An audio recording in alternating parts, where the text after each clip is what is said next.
بسم اللہ الرحمن الرحیم۔ السلام علیکم ناظرین، آج اس ویڈیو میں ہم آپ کو یہ بتائیں گے کہ روحانی علاج کے ساتھ ساتھ ظاہری علاج مریض کے لیے کیوں ضروری ہے۔ ناظرین، ظاہری علاج اور باطنی علاج دونوں مریض کے لیے بے حد ضروری ہیں۔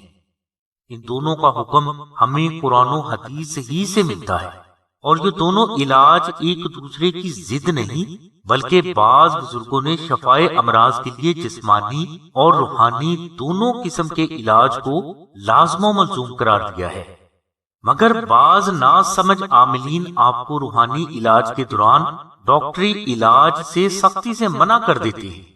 بعض عاملین تو ہم نے ایسے بھی دیکھے ہیں جو شوگر کے مریض کو چینی دم کر کے دیتے ہیں۔ ناظرین، یہ سب غیر فطری اور بے بنیاد طریقے ہیں جن کی کوئی بھی حقیقت نہیں، اور اس طرح کرنے سے فرد کو فائدہ نہیں بلکہ الٹا نقصان سے دوچار ہونا پڑتا ہے، اور اس طرح کرنے سے بہت سے لوگ نقصان سے دوچار ہو بھی جاتے ہیں۔ ناظرین، اگر آپ ہمارے سلسلہ سے روحانی علاج کے لیے کوئی بھی نقش حاصل کرتے ہیں تو ہمارے بزرگوں کے حکم کے مطابق آپ سب سے پہلے کسی ماہر ڈاکٹر سے اپنا طبی معائنہ کروائیں۔ اس کے بعد یہ ڈاکٹر آپ کے لیے جو ادویات تجویز کرے، ان ادویات کو اسی ڈاکٹر کی ہدایات کے مطابق استعمال کریں، اور اس ہدایت پر تمام سائلین کو سختی سے عمل کرنے کو کہا جاتا ہے۔ اس ہدایت میں حقیقت میں قدرت کا ایک راز چھپا ہوا ہے جسے کم ہی لوگ جانتے ہیں۔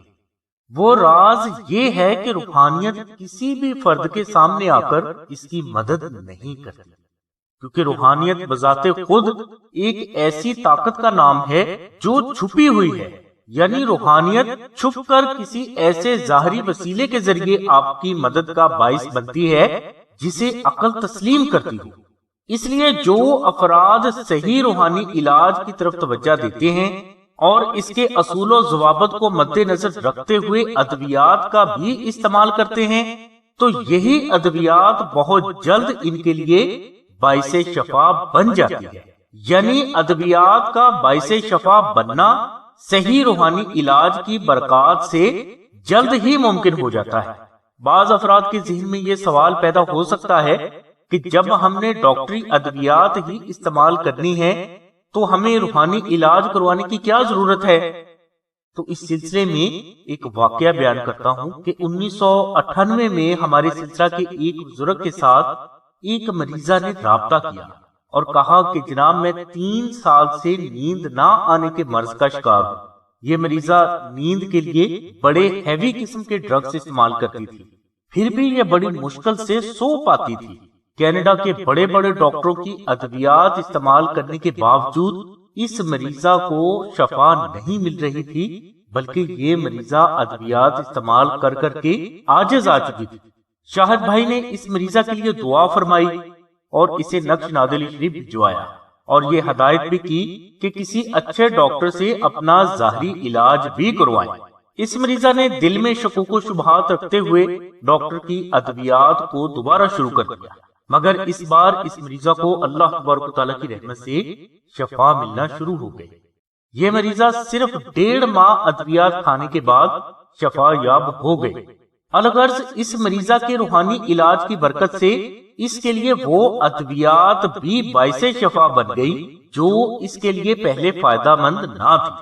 اسی طرح ایک اور مریضہ بھی شاہد بھائی کے پاس حاضر ہوئی اور کہنے لگی کہ اسے زہر باد کا مرض ہے، اور اس نے اس زہر باد کا 3 مہینے تک روحانی علاج یعنی دم وغیرہ کروایا، مگر اس روحانی علاج سے اس مریضہ کو صرف وقتی افاقہ ہوا۔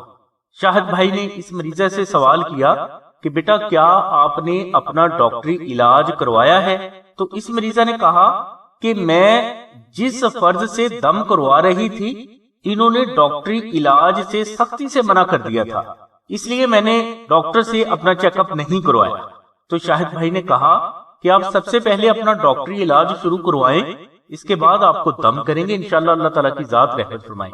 مگر غربت ہونے کی وجہ سے یہ مریضہ کسی بھی اسکن اسپیشلسٹ ڈاکٹر کی فیس ادا کرنے کے قابل نہ تھی، تو شاہد بھائی نے اس مریضہ کو اپنے ایک جاننے والے کے پاس اس کے خاوند کے ہمراہ بھیج دیا تاکہ اس کا علاج فری ہو سکے۔ اس جاننے والے کا نام ڈاکٹر سید علی نور تھا۔ ڈاکٹر سید علی نور نے اس مریضہ کے ٹیسٹ کروائے جو کہ 3 دن کے بعد ملی۔ ان رپورٹس میں یہ تھا کہ یہ مریضہ کینسر کی لاسٹ سٹیج میں مبتلا ہو چکی ہے جس کا علاج اب ممکن نہیں۔ رپورٹس کے مطابق یہ مریضہ زیادہ سے زیادہ 1 ماہ تک زندہ رہ سکتی تھی۔ ڈاکٹر سید علی نور نے کہا کہ اگر یہ مریضہ 1 ماہ پہلے بھی اپنا علاج شروع کروا دیتی تو ہو سکتا ہے کہ یہ شفا یاب ہو جاتی۔ شاہد بھائی یہ بات سن کر بے حد افسردہ ہوئے اور یہ مریضہ حقیقت میں 20 دن کے بعد انتقال کر گئی۔ ناظرین، یہ واقعات آپ سے شیئر کرنے کا مقصد یہ ہے کہ جو غلط فہمیاں ہم نے روحانیت کے بارے میں پال رکھی ہیں، ان غلط فہمیوں سے ہمیں چھٹکارا ملے۔ ناظرین، روحانیت ایک اٹل حقیقت ہے جس سے کوئی بھی مسلمان انکار نہیں کر سکتا، مگر اس کے بھی کچھ اصول اور قاعدے ہیں جس کے مطابق یہ کام کرتی ہے۔ یہ فرد کے سامنے آ کر کبھی اس کی مدد نہیں کرتی، بلکہ یہ چھپ کر فرد کو صحیح سوچ اور سبب دیتی ہے جس پر عمل کر کے فرد کو کامیابی اور شفا ملتی ہے۔ اور روحانیت کی برکات سے وسیلے خود بخود اللہ تبارک و تعالیٰ کی رحمت سے فرد کے سامنے آنے لگتے ہیں۔ اسے صرف تلاش اور سوچ و وچار کرنا ہوتی ہے، اور یہ اچھی سوچ بھی روحانیت ہی آپ کو دیتی ہے۔ یعنی روحانیت آپ کو جانے یا انجانے میں شفا اور کامیابی کے راستے پر لا کر کھڑا کر دیتی ہے۔ اب اس راستے پر چلنا آپ ہی نے ہے۔ بعض لوگوں کے مطابق روحانی علاج کے دوران ڈاکٹری علاج سے پرہیز کرنا ضروری ہے، تو ایسے افراد سے یہ گزارش کی جاتی ہے کہ ڈاکٹری علاج طب ہی کی ایک ترقی یافتہ شکل ہے، اور یہ طب ہمیں قرآن ہی سے ملتی ہے، اور طب کو یہ ترقی اللہ تبارک و تعالیٰ کے چاہنے ہی سے ملی ہے۔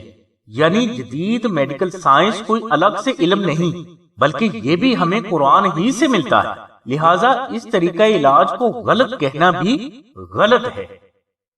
الغرض ناظرین، ہم نے اپنی اس ویڈیو میں آپ پر یہ واضح کر دیا ہے کہ روحانی علاج کے ساتھ ظاہری علاج آپ کے لیے بے حد ضروری ہے، لہٰذا آپ سلسلے سے کوئی بھی نقش روحانی علاج کے لیے اگر حاصل کریں تو اس کے ساتھ اپنا ایلوپیتھی علاج بھی ضرور کروائیں۔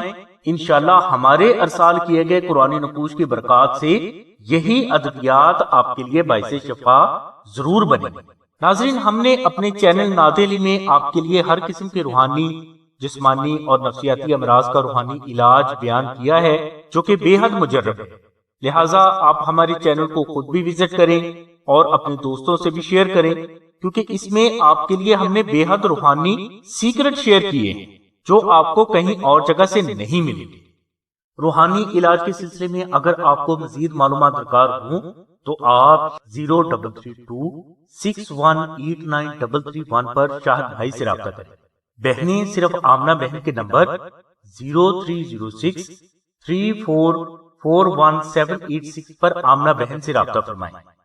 ہماری دعا ہے کہ اللہ تبارک و تعالیٰ کی ذات حضور نبی کریم صلی اللہ علیہ وسلم کے صدقے میں آپ کو سبھی ظاہری اور باطنی بیماریوں سے محفوظ فرمائے۔ آمین ثم آمین یا رب العالمین۔ الحمدللہ رب العالمین۔